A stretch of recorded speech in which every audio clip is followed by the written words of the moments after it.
Oh, there you go. Wave back. Good to see you. That was quicker than Emmanuel. He should be joining us any moment. Wine and oh, there he is. Wow, he's quick too.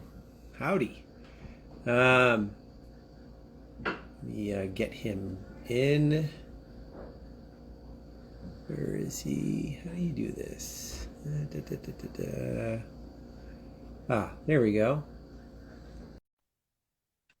Hi, Sue. All right. Yep, there he is. Hey, Pete. Hey, how are you? I'm well. How are you? Good. I actually don't have my, oh, that's my microphone. Oh, well, we'll do it without a microphone tonight. How about that? Okay. Yeah. All right. Rough it a little bit.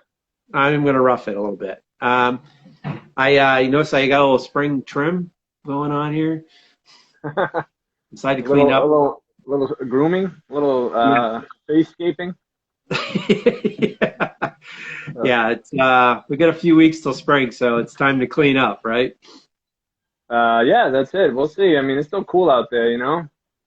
Yeah. Let's chill. And, well, it's going to be in the 50s or 60s this week for a couple days at least, so we'll get lucky. Oh, nice. Yeah, that's good. And then we'll need to shift into the spring wine. Oh, yeah, absolutely. Yeah, we're going to transition. Yeah, oh, my God. Fantastic. Well, we got a lot to talk about. You picked you picked some interesting wines. Thank you. Yeah, I think I did.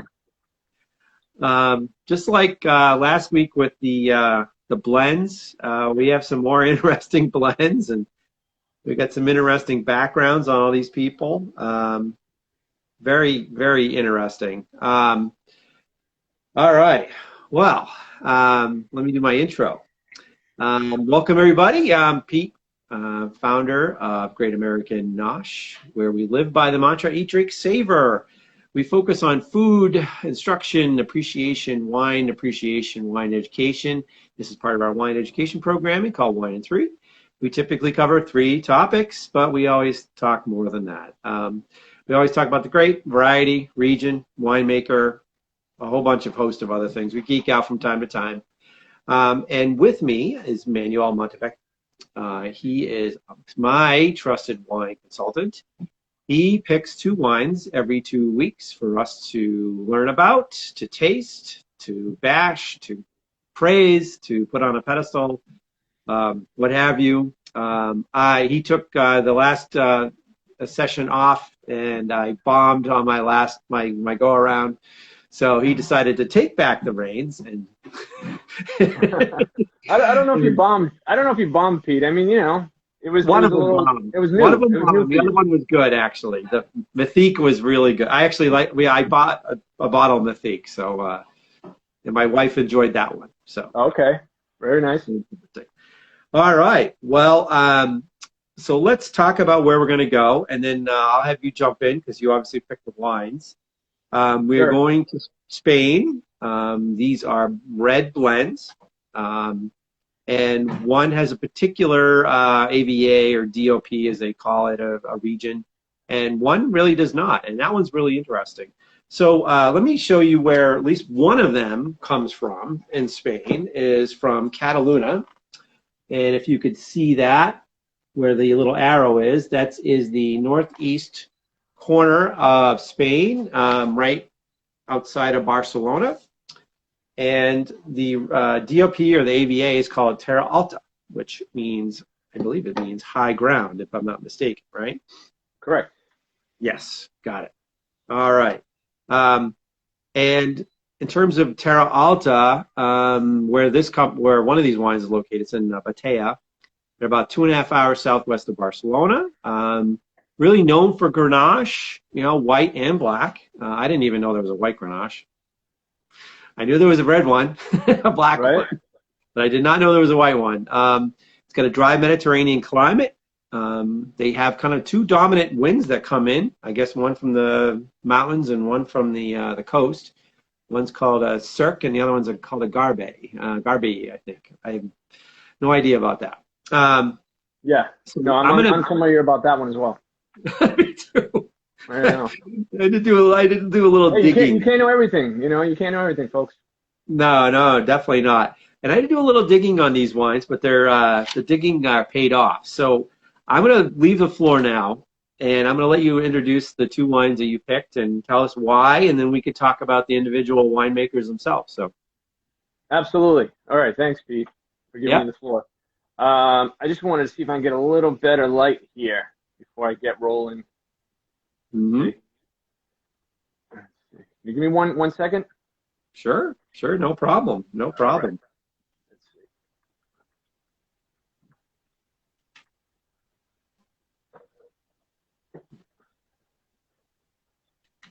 Kind of messing around a little bit. I mean, that seems a little better. Yeah. Well, you got a light now in the background, so it's. Yeah. Let's see if I can. Okay. This studio stuff is tough if you're not used to it. Well, I'm trying to make it. I'm trying to improve. That's what we're trying to do, right? Improve the content, improve the layout and the appearance. Yeah. Okay. Well, we're gonna professionalize this, as you know. It's tinkering with it, All right. We may have some corporate stuff to do sooner or later, so we got to keep playing with our. Absolutely. Exactly.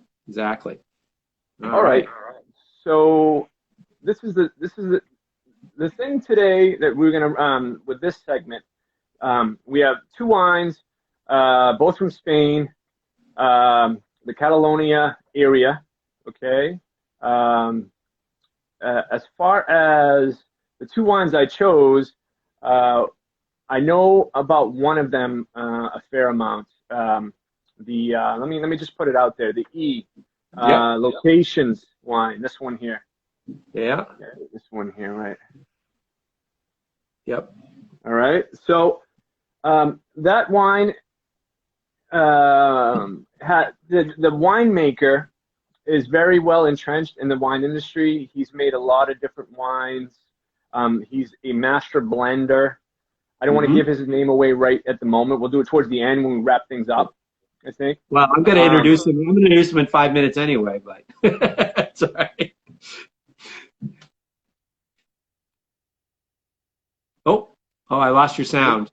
Oh, there you go. Yeah. I had a little bit of interruption there. Okay. Yep. And this one is called Almudi. Yeah. Petite, right? Yes.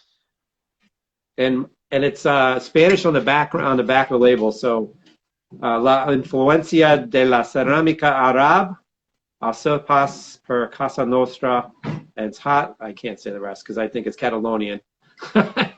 Right. So that's the Catalan. Sorry, Catalan. Yeah, the altavins. They actually have altavins is the name of the producer. That's right. So the altavins is a small producer out of that that area of Catalonia. We're talking southwest, I believe. Yep, Barcelona. Yep. Yeah, in that area there, by the Mediterranean Sea, as you had shown the map. So small producer for that altavins. What we got? 4 grapes in that one. 4 grapes. Yep. There's definitely an interesting blend on this one. We have a red Grenache or Grenache, Syrah, Merlot, and the Catalan name for Carignan, which is Samso. Samso, right. Samso. In the previous wine, the E for Locations also has 4 grapes. Yep. Now we'll talk about the grapes in that wine a little bit later, but the point being is, I chose these wines. One, as I said, the Altavins is a small producer out of that area, the Catalonia area. They're a family kind of run situation, business. The other one is the American winemaker who makes different wines. He makes all kinds of wines, but he has a series of wines called location wines where he sources the grapes from different areas of the world. For example, the E for España, Yeah, Spain. España. So, Yep. right. And then he also has like a French wine, an Italian wine, a Portugal wine, which I've had. So this is a little bit different, and where we're adding the twist with we have a Spanish producer that makes wine in Spain, and then that E for locations is an American winemaker who's known as a master blender who sources grapes out of Spain. That's right. Different areas. Yeah, very interesting. Yeah, absolutely. And the two wines are low price point. We're talking, you know, under subpar $20, around sub 20. Yeah, that's right. Yeah, wine value right there. Wine value. The altavins, you know, interesting story. Let me see here. Let me take a look here what I've got. Right. So near the Costa Dorada, which is right that little coast there, off of that area there in the Catalonia. And I think they're like they're in the furthest like region of that furthest region of the Terra Alta DOP as far as they can get, without going into something else, basically, right? That's right. Yeah, that's right. So as far as they began in 2001, this altavins roughly. So they haven't been around, I mean, that long. That's right. You know, but as far as their philosophy, which it states on their website, if you take a look, it's identity, honesty, and the Mediterranean spirit. Got it. Now, Tarragona is that port city, which is in that, you got that? You have that map, Pete? Yeah, I got it right here. Perfect. Here it goes. It's right there, Tarragona. Yep. I can see that. It's right there. Tarragona. Yep. Yeah. So as far as the other locations wine, the E for España,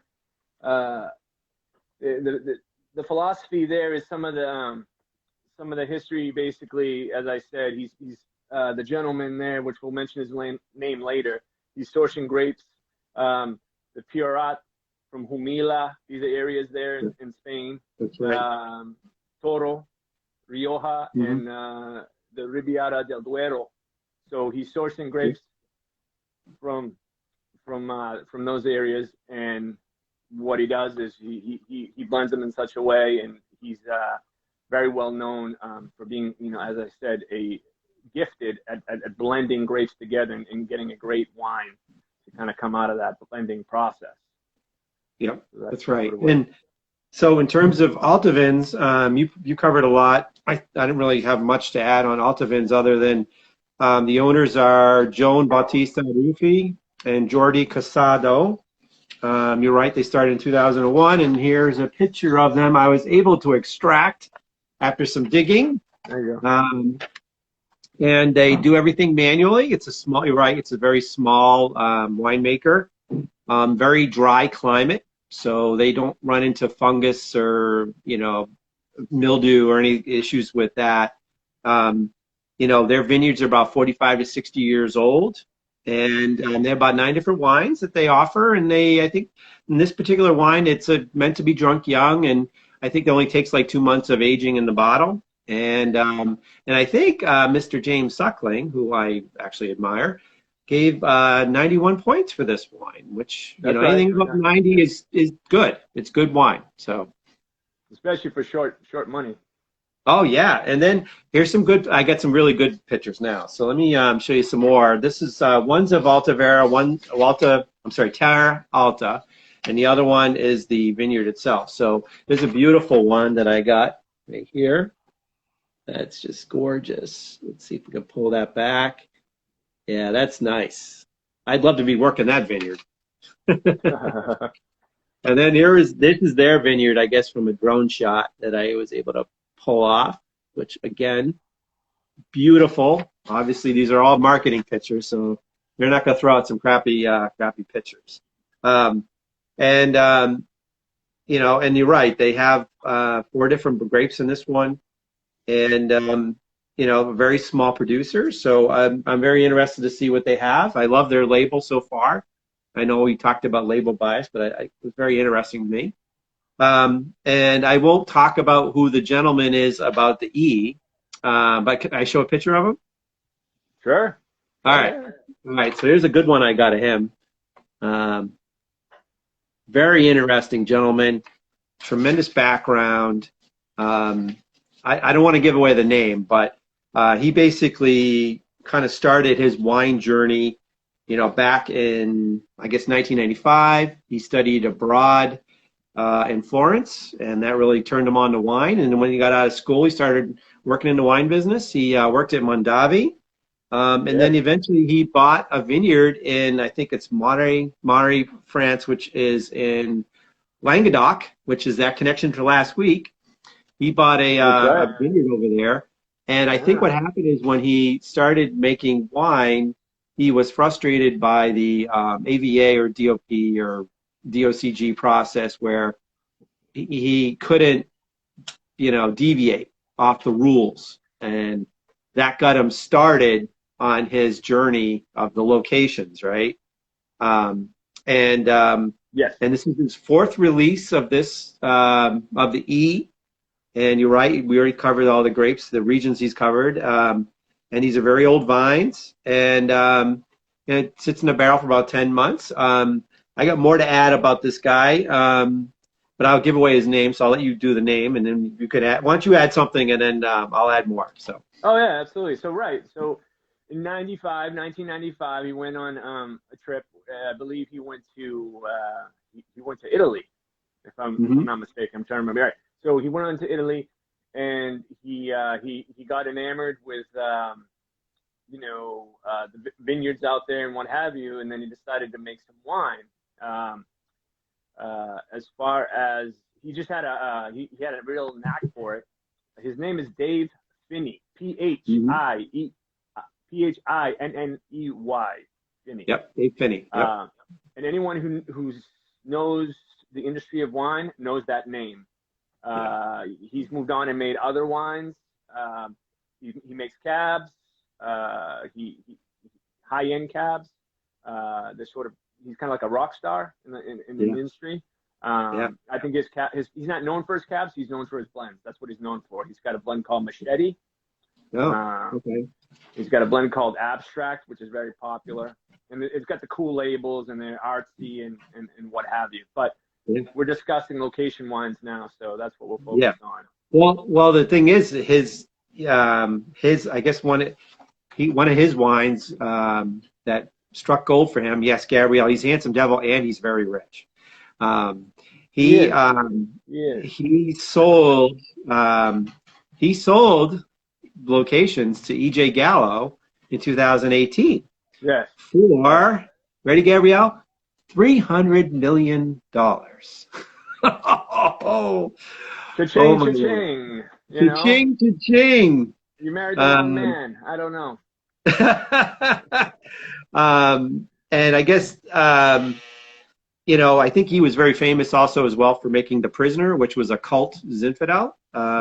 Yes. And I think when he sold his interest in that and locations, he struck an 8-year non-compete, so he can't make Zin for a while.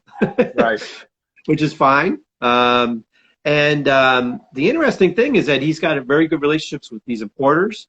And obviously he sources these grapes from some individual grape growers in the regions. And this particular wine was, it was cultured in Spain, but bottled in France.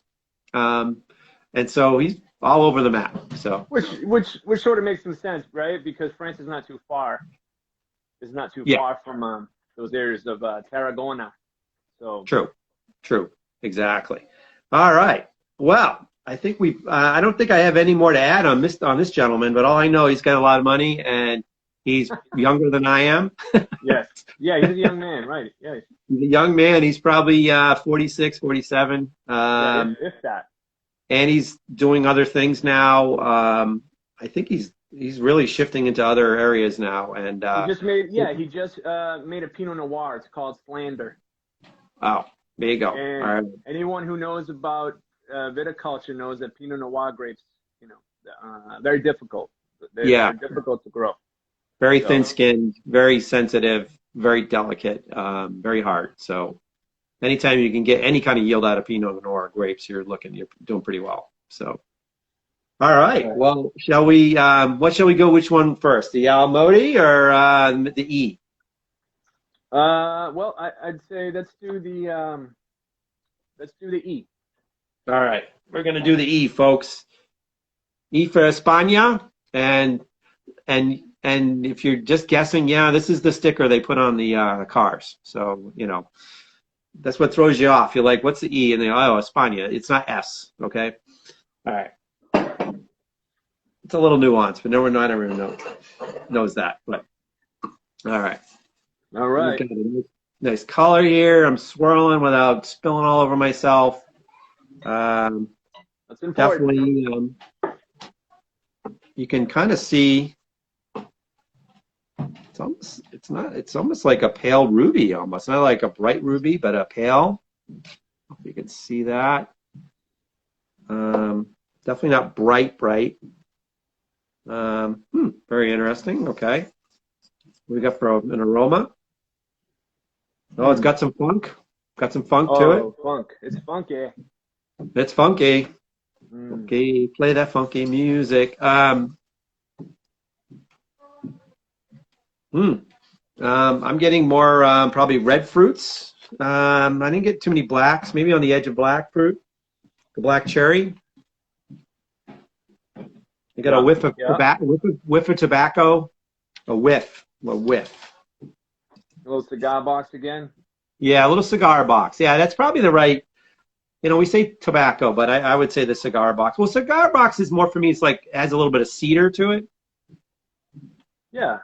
I mean, that's fair to say. It's sort of splitting hairs, but tobacco might have some kind of negative connotation, maybe. True. Cigar box sounds a little more, I don't know, exotic. More refined. Yeah. And we're refined, very refined here. Yeah, we're refined here, drinking our very expensive wines. All right. Hey, I got a nice glass here, so the glass is more expensive than the whole wine. All right. All right, Pete.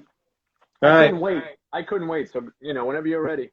All right. Well, all I came up with was black cherry and a tobacco, the cigar box. Which is typical, right? Typical of a Spanish wine. It's typical. I mean, it's sort of that's the kind of trademark there for Spanish wines. That's what you get most of the time. Definitely a lot of heat. I can tell it's a little bit of a higher alcohol. Probably a medium body. The finish is lingering. It's a lingering finish. Doesn't drop off. There's not much for tannins per se. I didn't get any tannins. Acidity is moderate to low. Yeah, for sure. That's right. Yeah, the alcohol really, I think the alcohol overwhelms it, to be honest with you. It's really hot, Yeah. Yeah, I mean, it's, I can feel it in the back of my throat. It's going down. I can feel it. It's pretty smooth. I think it's pretty balanced. Yeah. I'm not saying it's completely unbalanced. I just think it's a little, I think if the alcohol was a little less, I think the fruit would come through more. Okay. I follow you.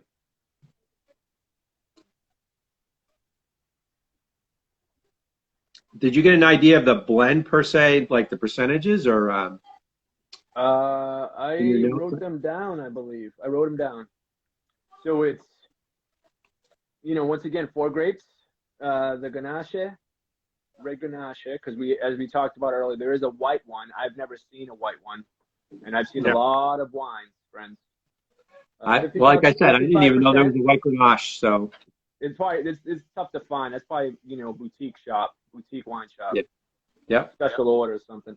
55% the red Grenache, 20% Syrah, Okay. 15% Merlot, and then the 10% the Samso, which we said Samso is They carry on. Carillon. Yeah, it's another, which I've never heard Samso. I mean, Carillon, of course I've heard. Carillon, you get that in French wines, some French wines. That's right. That's the Languedoc indigenous grape, basically. And there's our tie-in from last week. You know. That's right, Languedoc. Yeah. Well, what do you think? I'm a little unsure on this one. It's not. It's there. It's not offensive. Kind of smooth, as you mentioned. It's really smooth. Could be a daily drink.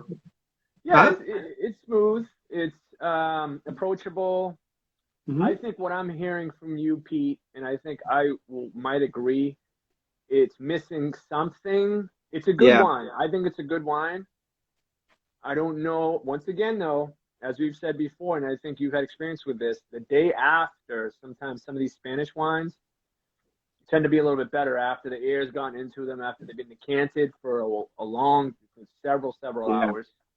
Well, so, I don't know what the vintage is on this one. I mean, I would imagine they're very young. Yeah, I think I picked. They're the same vintages. Yeah. Well, the other one's a 19. Yeah, the other one's a 19. Amaudy Petit is a 19. This. You know what? It could have been on the cork. So, folks, thanks to Manuel, I actually pay more attention to the cork now than I used to. The cork that I pulled off of this one said 720. Right. So I don't know if that was bottled in July of last year or. I thought I saw the year on this. Yeah. I thought I picked him because it was a 19. See, I'm spelling, folks. See, this is live TV. This is what happens. Nothing scripted. All right. Yeah, there is something missing. I think it's missing in terms of it would make it really good, really good. Yeah, I mean, you have that on the back there. This, the bottle is a little kind of I don't know, not mysterious, but it's sort of like I know he's big into labeling.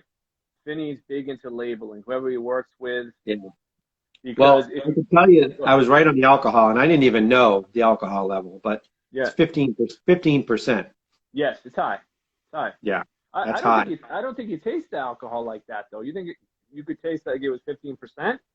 Maybe high in alcohol, but I could just tell it's higher than average wine, right? So if it's got a little heat to it going down, I could tell. It's just it's one of those things I'm sensitive to. It's just because if you drink spirits. And I typically drink spirits neat, without on the rocks or mixed or anything like that. Yeah, same here. That's the way to do it. That's the way to do it. Yeah. Whiskey, and as you know, certain, there's alcohol levels or proofs that strike you as like, oh, that's that's a lot, Right. But this reminds me of those Zinfandels. Yeah. Reminds me of the Zinfandels we had, recently, where they were high alcohol. They were about the same level. They were 15%, but they were a little bit more rounded in terms of they were richer, fuller body, more intense, maybe meaty. Peppery. Peppery. Yep. Yeah, there's a little pepper on the nose now. I could smell that. I don't know. I mean, this is a nice wine. I like it, and never mind the like we're going to talk about later with the winemaker Dave Phinney, because he makes excellent blends. But I don't want his his repertoire to supersede our making our non-biased decisions here. That's fine. Oh, that's fine. I mean, I would love to try the other ones too. I think the New Zealand one would be interesting because New Zealand wines it's really zingy for me, and New Zealand Yeah. wines. I'd like to see what he would do with that. The Sauvignon Blancs are a little racy, so Yeah, anyway. I've seen the red blends. The whites, I don't know. You're saying a Sauvignon Blanc? I haven't seen his. Yeah, I don't know if he has a white or red. I know there's, but anyway, I think again, he's successful for a reason. This wine's drinkable to me. I mean, Oh, it's for for sure. me, some a little off, but it's not. It's pretty. I think it's pretty decent. I think paired with the right food, and obviously you can go down this rabbit hole a little bit too, Pete, Yeah. being Well, a chef. I'm gonna do a little stuffed pork loin tomorrow night, and I'll have Okay, this tomorrow with that. cool, nice. And the pork will not be overly spiced. It will be just have a stuffing of, like cranberries and maybe sausage or something, or something very mild. Okay, So I think that would go well with that. I think you're Maybe on it. I think you're on the pulse on that. yeah. I think I wouldn't. spicy food would overwhelm that. I think it would kill it. I would kill this wine. Okay, okay, fair Yeah, enough. Yeah, I yeah, think I would interject too. I was looking up some things when I was doing the research for this yeah. for today's show. It's a Spanish. They're called pincho Hmm. morano, which is like Spanish skewers basically. I looked Hmm. it up. It's it's very like it's got like I believe, if I'm not mistaken, it's got like 22 different spices in these pork skewers that they Oh, wow. call yeah pincho morano. So Yep. yeah, I mean we'll try the other one and see maybe that would be better with like pork tenderloin or something. Um, Yeah. but I mean I don't know, just sitting around, hanging out, talking with some friends, whatever, before a dinner. I mean, Hmm. this is a good wine to drink, to sip I on. agree with you. I agree with you. I think it's it's starting to grow on me a little bit. So Yeah, yeah. some of these wines that you introduced me to, some like initially are, I'm mildly okay with them, and then the next day they taste fantastic, or have them paired with a food, and it's like really good. And then there's some that just fail miserably, and like last week and or 2 weeks ago, and It's okay, Pete. We don't have to focus on that. We move on. it's fine. Hey, I Yeah. got 1 out of 2 on that one. All right. Okay, so let's move on to Almode All Petite. right. Very interesting label, very artsy. I like it. Again, got the little 91 from Suckling. Very interested. I always like small producers. I think there's something to them that, they, I don't know. It seems like they have more time to focus on the wine blending.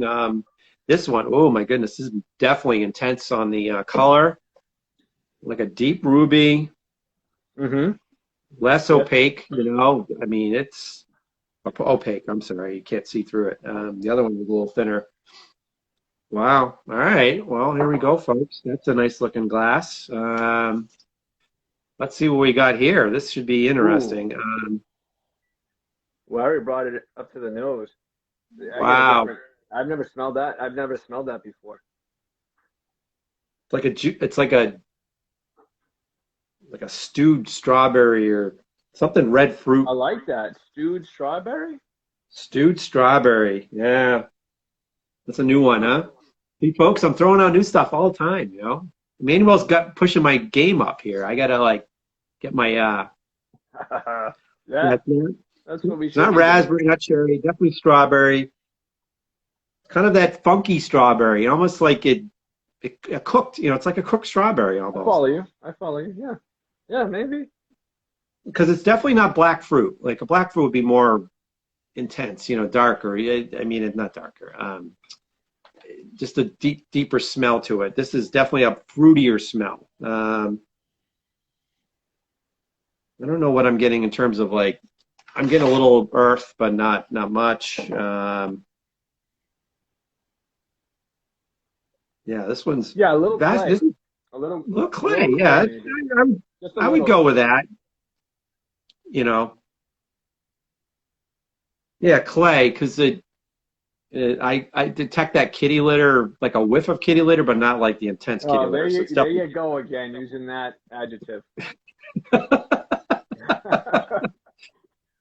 Hey, when you have cats, trust me, you know that smell. You really do.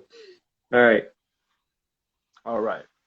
All right. Well, I'm stuck on stewed strawberries, clay. I'm not getting much for the oak, any oak. A little smoke, maybe. I don't know, tiny bit whiff. Oh, it's very you know, I'm anticipating something really nice here.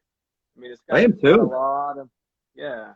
I'm fascinated with this wine. This How's is. the legs on this? Let's take a look. Yeah.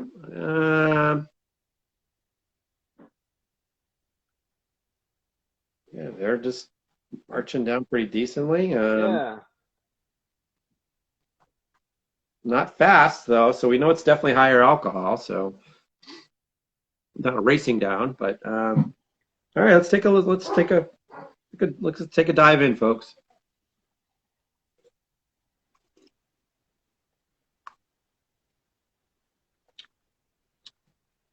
Yeah, it's all tannin. Hmm. It's like a tannin bomb. Yeah. I'm a little disappointed. Yeah.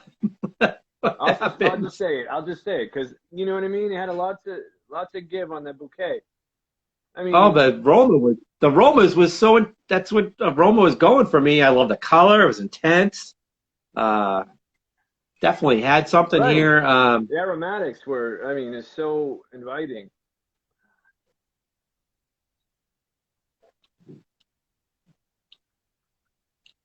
I taste a little bit of the alcohol, but not as much as the other one. It's almost like it's got like a beginning, no middle, and then like a little end. What do you Yeah, think, Pete? I think the tannins are up front, and in terms of body, it's kind of medium. I'd say it's not definitely not light. So what the hell is Suckling talking about then? I don't 91 know what. points. I don't know. He's 91 normally points? well, 91 is on the edge of for him, right? So you don't see 91? him. Yeah, 91 points from Suckling, right? So, folks, if you don't know who James Suckling is, he used to be a major wine writer, rater, critic, everything for Wine Spectator. Now he's out on his own. He has his own company. He's a big, big fan of New World wines now. He knows his stuff, but and in terms of Spanish ratings, have been pretty on target, I thought. Yeah, I I don't mean know. now you know he gave Edmando the Cabernet. He gave that about 91 or 93, I That's believe. true. And I think he underscored that one. I think that should have been like a 94, 95 because definitely that's a drinkable wine. It's very enjoyable. It's an intense, Absolutely. it's decent, Mhm. great value. You can almost replace it for a Cabernet, like a pure Cabernet, like a steak Cabernet, like in your face, bold. I love that. I don't know. Folks, this is baffling to us, you know. I don't know about you, but I aerated about an hour ahead of time. Um, Folks, I always recommend aerating red wine no matter what it is. Again, depends on the age, what type it Right, is, but right. these are about, a good hour. That's probably about it. For the Yeah, bigger, yeah. bolder red, you want longer. Older wines, you don't want to do it as long because it may just kill the wine. Doesn't, see light of day for a while. So, and then Barolos and some other other longer intense ones, you might want to let those go for a while. But this one, I don't know. I'm rather yeah. I don't know. Maybe I need to give that another chance, but Yeah, I mean, I just, as you saw, I just took another sip. I mean, maybe this will go with good with my I, quesadillas tonight. it's a D. Well, you know what? I mean, so the thing is, I mean, if you have a really nice wine, we've talked about this, I think in weeks ago. You have a Yep. really nice wine, and then you have a wine maybe that's a little Iffy. Yeah. meh. You know what I mean? Yeah. You don't know the difference. You know, you won't know the difference really. I mean, you're talking with friends, your brain's occupied, you're not thinking about the wine. So, Yeah. I mean, you could probably slip out the the altavin, this one here, the So you tell me moldy petit. you give this wine to like the person that's not paying attention. Well, you know, it's a switch and bait kind of thing. You know, I don't. You know, Bait some and people, switch. It's bait you know, and switch. they want wine in the glass. They're like, oh, I'm just looking for another glass. They don't, want, they're not Yeah, looking but for some. this isn't like a guzzling wine either. It's not like it's No, fruity and no, it's not. low alcohol and you could guzzle like a box. Right. This would like throw you off like right from the get-go. You're like, whoa, what? You know. Yeah, Gabrielle, it's bait and switch, not switch and bait. He had a reverse. It's the wine that's I throwing did. him off. You knew what I meant. Come on, come on.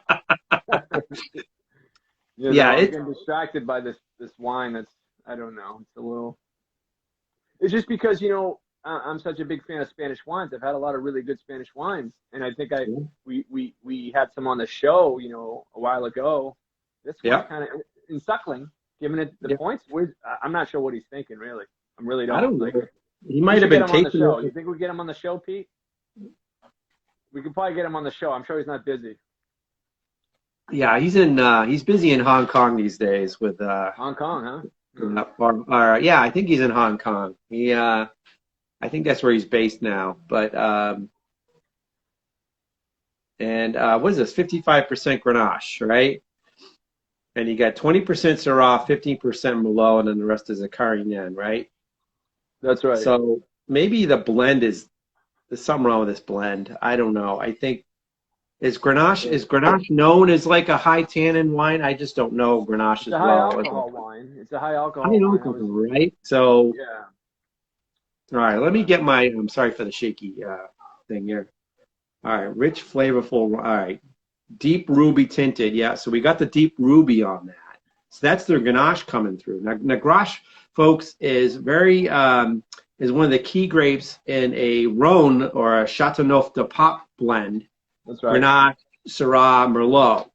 So in this case, we got Grenache, Syrah. Yeah, so they've got the GSM or the Rhone blend kind of covered here, and then they added Carignan, which that might be, and the tannins for Grenache are kind of in the middle of the road. Definitely high alcohol. So you're right on that, Emmanuel. High alcohol is Grenache. That's it, yeah. The stewed strawberry I kind of had, so I had that. Yeah, so, I think that was a perfect descriptor too. And I mean, that's why, like, we had high hopes, I think. Yeah, I think so. And then in terms of tannins, I'm trying to figure out where the tannins are coming from. Maybe it could have been from the process. Maybe it could have been from the, did they do whole cluster, fermentation? It seems kind of astringent, if you ask me. I don't know if I smell it. The Tempranillo can give those tannins, Tempranillo. Yeah. But I'm getting a little bit herb now. Uh-huh. It's almost like an oregano. Yeah, a little bit of oregano, actually. Oregano?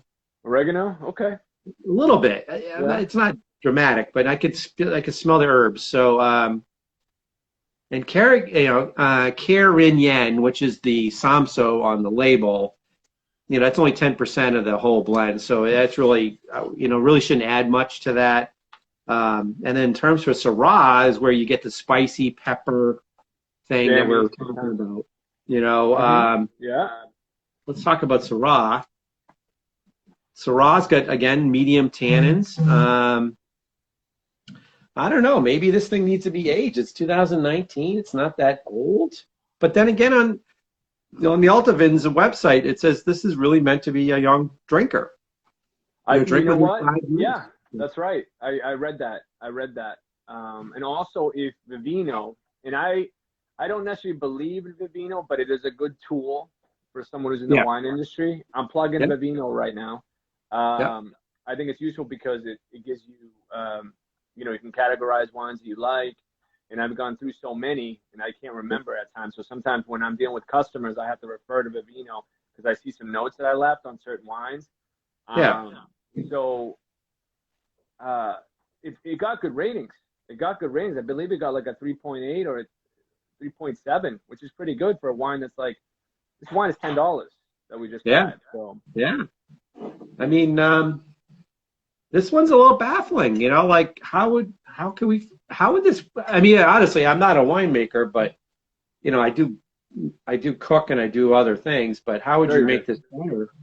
You know, like maybe, I mean, maybe it was the way they destemmed or fermented the grapes. I think that could have been it, because these grapes, all the grape varieties in this whole blend, really not known for high tannins or medium tannin, you know, medium to low tannin, right?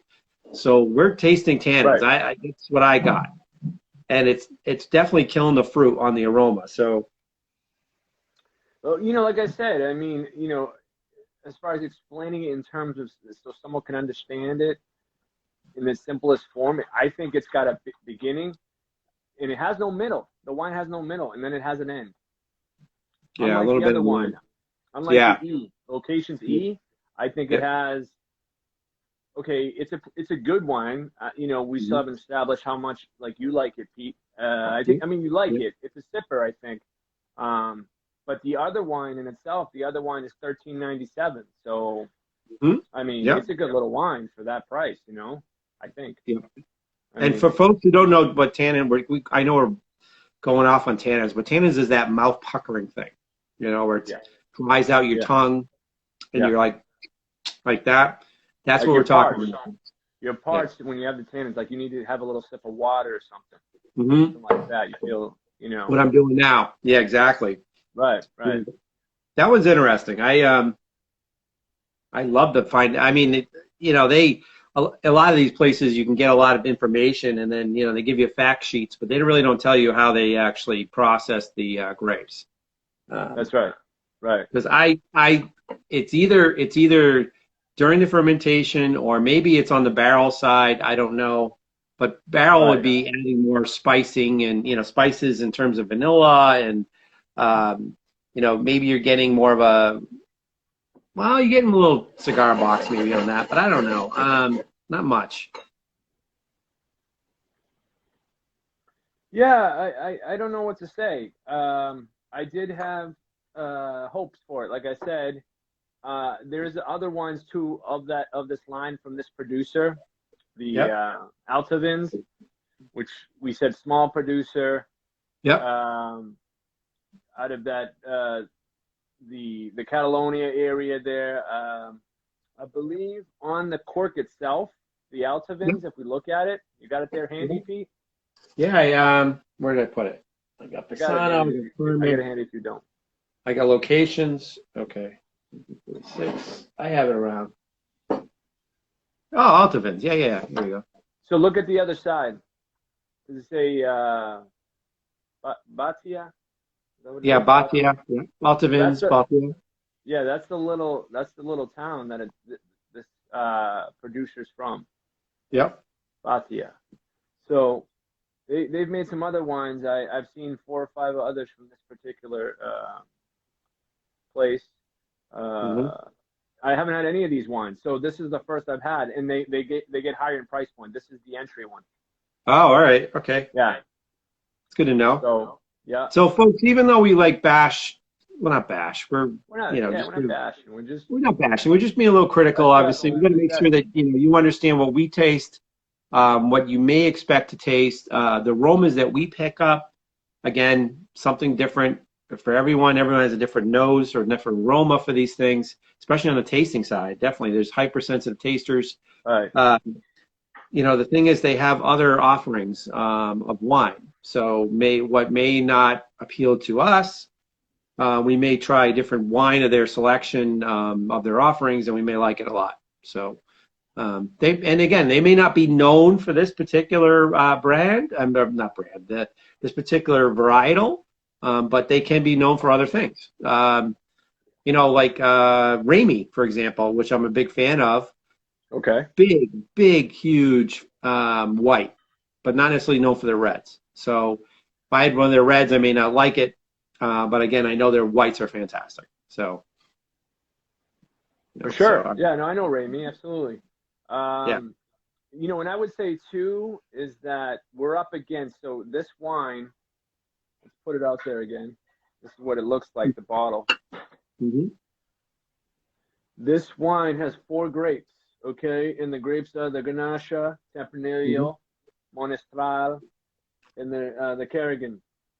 Now, the other gentleman that we talked about earlier, Dave Phinney, an American. Yep. I'm going to say, you know, just to put it out there because I didn't know how it was going to go, but the American came through on this one for the Spanish wine. It's better. It's better than the other one. America, right? I mean, wave that flag. Yeah, I mean, that's why it makes the buku money. Look behind my shoulder. I got a little American. I got the Patriot symbol there. You know, I mean, go America, right? Oh, absolutely. Yeah. Go Dave Phinney. Red, white, and blue. Okay, but you know, that's what he's known for, as we were talking about earlier. You know, Dave Phinney. I mean, he's just this master at blending. His cabs. I've had some of his cabs, and I've actually had the Syrah. He makes the Syrah now. I know you mentioned it earlier. Yep. Because he sold off Prisoner, but now he makes 8 years in the desert. That's his 8 years in the desert. Ah, got it. Now, Jen just joined us. Hi, Jen. What's up, Good to Jen? see you. What's going on? Thanks for joining us. Just to let you know, we reviewed these two. We got the Almodi Petit, and then we got the E España locations. You may know Dave Phinney. Obviously, I'm sure Jen does. Yeah, I'm sure. Yeah, he probably does. Wine, you know, this guy made $300 million selling to E.J. Gallo. You know, this brand, and I think he was known as he made the Prisoner, which was his cult Zinfandel. Now he can't make Zinfandel for 8 years, which was kind of fascinating. American guy, really bought a vineyard for himself, realized he was limited, so then he decided to do this, which was kind of cool. He's doing other things now. And then these guys are more of a small, kind of family-owned. Yeah, family-owned. Which is family-owned. Yeah, they started in 2001, right? So they're 19 years old. So they're, you know, and they have other offerings. They do, I think, 8 or 9 wines. So they have a lot, too. Love to try it. And then, Jen, we basically... we didn't really fall in love with the Almadi Petit. It was really tannic. We're just trying to figure it out. The blend was interesting in this one. They had, you know, Grenache, Syrah, Merlot, and then Carignan, 55% Grenache. We're trying to figure out where the tannins come from. We think it came from maybe a whole cluster fermentation because it's very astringent. Because none of the grapes have that kind of high tannin quality. But again, maybe they do. I don't know. And very high alcohol, both of them. You know, one of them. That's the Grenache we were saying, right? That's the Grenache. Yeah, the Grenache. Yeah, and definitely. And then this E is 15% alcohol, which is more like a Zin actually. But you know, I think we're Manuel and I are kind of rotating to this E. What'd you say? How much this E was, Emmanuel? Like 13.97. Yep. Exactly. Yeah. Mm.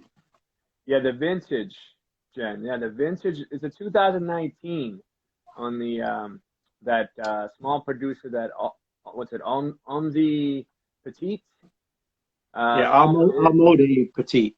Yeah, that's a 2019. So you know, I was thinking if we laid it down or something for like a couple years or something like that, maybe we get a little better result. I think you're right. I actually do think you're right. I think the tannins will soften. Maybe round out a little bit.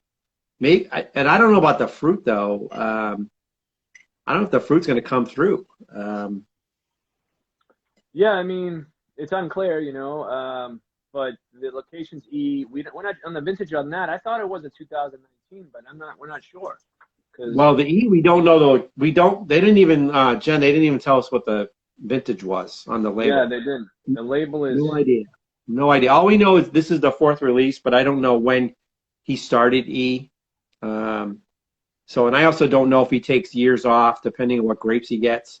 So basically, Sure. what he does is he sources grapes from 5 different DOPs in Spain: Priorat, Jumilla, Toro, Rioja, Ribera del Duero. So we don't know if he takes years off in terms of vintages, or if he blends them, sells them off as table wine. We have no idea how he operates there. But he's more of a wine. He's definitely a wine blender. He has an importer that he works with, obviously, to get the wines over. This particular wine was actually bottled in France. So interesting. Right. Wish I knew more, but very interesting. Yeah. Oh yeah, and then what the grapes? Oh yeah, in terms of the grapes on this one, I think you said they were Grenache, Tempranillo, Monastrell, and Carignan, right? Carignan. Yes, I got the percentages. I got because I looked it up. It's on the website. Yep. It's on that location's website. So that's the thing. The guy's like he's gifted with this blending stuff. So I mean, Like a mad scientist. Yeah. Yeah, for sure, for sure. I mean, so it's sort of maybe in hindsight, it's not a fair. I don't want to call it competition, but it's not a fair comparison with the other wine because this small producer. They got their grapes in that local area. Yeah, they're kind of restricted to Terra Alta. Yeah. Yeah. I mean, and maybe they make a Grenache and a Tempranillo. That's a common blend, just 2 grapes, Yeah. Grenache and Tempranillo. So maybe they would do well with that. I believe they have one of those too. That's a little bit higher on the price point, not too much. I mean, these are both under $15. Yeah. All right. As we said. But the thing is with the E, right? There are some tannins here, but Yes. but it's not it allow the whatever it is the tannins are kind of, they're not gripping, but they're in the middle of they're in the middle. On the back end, it's a nice long finish. It's not that pure tannin all the way across. For me, I don't know. You felt like it dropped off. I feel like the tannin was all the way across for the Almode, and in this one, the tannins are there, but it's the rest of the wine comes through. Right. I think maybe it's just the different grapes. I think the different grapes make a difference here. I think it's absolutely. I mean, I like Monastrell for sure. As we talked about before in some of the previous programming, Monastrell. I mean, from Jumilla. I mean, those are really nice wines. Yep. Well, the thing is, you bring up Monastrell. Monastrell is known for very high tannic wine. Right. So you would think the Almode might have the Monastrell in it. Yes. Yes. Yeah. That's right. Yeah. Good point. Good point. And then it also has Tempranillo in there as well. Tempranillo is from Rioja, so it's like, and everyone loves Rioja wine. I do. Tempranillo is kind of middle of the ground in terms of tannin too. So definitely, I think it's just a better blend. I'm with you on Mr. Phinney. You hit it on the nail. This guy's a mad scientist. He obviously done well enough. And Jen, you ready? Ready for this guy? All right. I know you're gonna get married here, but all right. He's under 50, and he's worth over $300 million at least. Okay. At least. What are you pimping out Dave Phinney? I'm pimping out Dave Phinney. I mean, he's a good-looking dude. He's like. He is. I've heard him on he was live on Instagram a while back, and he was talking about the Pinot Noir that he created. Slander. Yep. I mean, he's a good-looking guy. He's married. So. That doesn't stop anybody anymore. Oh, whoa! All right. No. Wild. No. I haven't talked that much wine. Don't overread that one. Let's not do that. Yeah, Gabrielle. That's true. I know Gabrielle's gonna get mad with me. I'm sorry. Anyway. So let me see what we got here. It's we're almost an hour here. I think we've covered this one a lot. I again, you picked really good wines here. Thank you. It's very interesting. For me, I think for folks as well, it's always good to understand the blends, the grapes, how the grapes add to the blend in terms of their characteristics. Again, Emmanuel and I are still trying to solve why the Almode had all the tannins it did. We think it had something to do with the process, the fermentation process, or maybe it's just age. It's only, it's 2019, so It's pretty young. It's pretty young. It's pretty young. So maybe this one needs to sit down for a little bit. The E, I'm actually with Emmanuel on this one. The E was we don't really do competitions here, but this is more like, this was our choice for the evening. We actually liked it. I think when I serve it with pork loin, I think it's going to be good. I'm going to try the Almode with some the quesadillas tonight and see if that works. But I think we have something here. So, yeah. And Emmanuel, do you want to add anything or any final thoughts?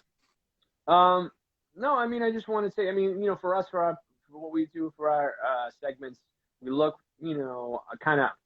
I said we're going to push the envelope. I said that, for 2021, and I was really hoping that Amaldi Tierra, I was hoping that was going to be a good wine, Yep. I knew that I pretty much knew that E locations would be good. I was hoping it would they'd kind of be somewhat in the same category, because we like to push wines that really not a lot of people know about, especially like I said, we did some Armenian wines Yep. a few weeks ago.